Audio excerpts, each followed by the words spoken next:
This is Inside Indiana Business Radio for the afternoon of Friday, May 5th, 2023. I'm Alex Brown. The city of Indianapolis is taking over financing of Kite Realty Group Trust's redevelopment of the downtown Pan Am Plaza, with plans to spend at least $510 million to build a 40-story hotel. Deputy Mayor Scarlett Andrews said Kite approached the city this year to express concerns about financing. We had an honest conversation together about, can we do this as a publicly financed, publicly owned project?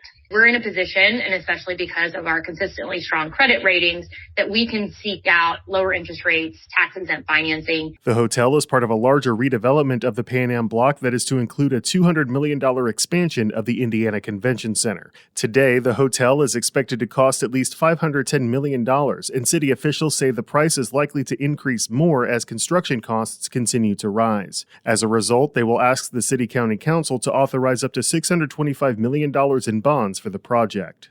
Approximately 30 employees at Ellettsville-based telecom company Smithville are picketing while not at work. The Herald Times reports the workers, who are members of Communications Workers of America Local 4818, are seeking higher wages to help offset increased healthcare costs and inflation. Kokomo-based Haynes International is reporting second quarter net income of $12.3 million, up 45% from last year's profits of $8.5 million. CEO Michael Shore says demand for the alloy manufacturer's products in the aerospace, industrial gas turbine, and other markets remains strong. From the number one source for Indiana business news, this is Inside Indiana Business Radio. Indiana, it's time to get revved up. Inside Indiana Business is going racing. We'll be at the Indianapolis Motor Speedway for the month of May and take you inside the business of motorsports, from gasoline alley to high-tech race shops to small-town dirt tracks. We'll explore what fuels a billion-dollar industry in the state. Join the entire Inside Indiana Business team from the world's greatest race course for Business at the Brickyard, brought to you by Purdue University. It's checkered flag coverage you won't want to miss. A startup founded at Purdue University has developed a software platform it says will support the burgeoning advanced air mobility sector, which includes electric-powered aircraft. Aerovi Mobility's CEO Nick Gunati says the sector's primary challenge is energy, as it would take trillions of dollars to upgrade the country's electric grid to support future electric aviation. He says the startup's software works with fleet operators and infrastructure partners to help them plan more efficient operations. Our cloud-based solutions help them plan for future operations such that they don't have to be dependent on the grid, and optimize on a minute-by-minute basis the energy flows throughout their subsystems, so minimizing energy cost and maximizing how much renewables they use. Aerovi's planning tool is expected to have a public beta launch over the next few months, and the company is currently in a pre-seed funding round. Computer science education is becoming more common in America's K-12 schools, and that looks like a big opportunity to Indianapolis-based Ellipsis Education.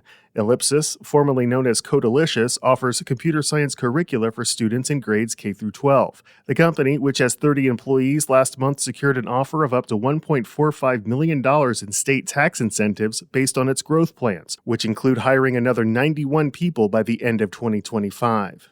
A group of students from the Indiana Digital Learning School has taken the top prize in the national Suit Up Take on Tech Challenge. The competition tasked student teams with designing an app or device that would address an issue in their respective communities. The INDLS team came up with Food Haven, a concept app designed to connect restaurants, grocery stores, and other businesses with food banks and homeless shelters to mitigate food waste. Sophomore Prab Jayachandran. I've seen parts of the world where food insecurity is a huge issue. And the fact that here we're wasting a lot of food, it just kind of hurts that this food insecurity problem can be easily solved by just not wasting food that we already have. And so the idea has been running in my head. So because of this competition, I thought it'd be a good outlet to, discuss the issue with other people, discuss how an app might be able to solve this, talk more about the app, how it would work, how many lives it could impact. Jayachandran said he plans to turn the Food Haven idea into a workable app. America's employers added a healthy 253,000 jobs in April, evidence of a labor market that still shows surprising resilience despite rising interest rates, chronically high inflation, and a banking crisis that could weaken the economy. The unemployment rate dipped to 3.4%, matching a 54-year low, the Labor Department said today. The jobless rate fell in part, though, because 43 43,000 people left the labor force, the first drop since November, and were no longer counted as unemployed. Indiana Fever GM Lynn Dunn is this week's guest on the Business and Beyond podcast with Gary Dick, presented by PNC, a weekly conversation with high-profile Hoosiers in business, sports, and entertainment, and beyond. Available now from your favorite podcast provider. I'm Alex Brown for Inside Indiana Business Radio on Demand.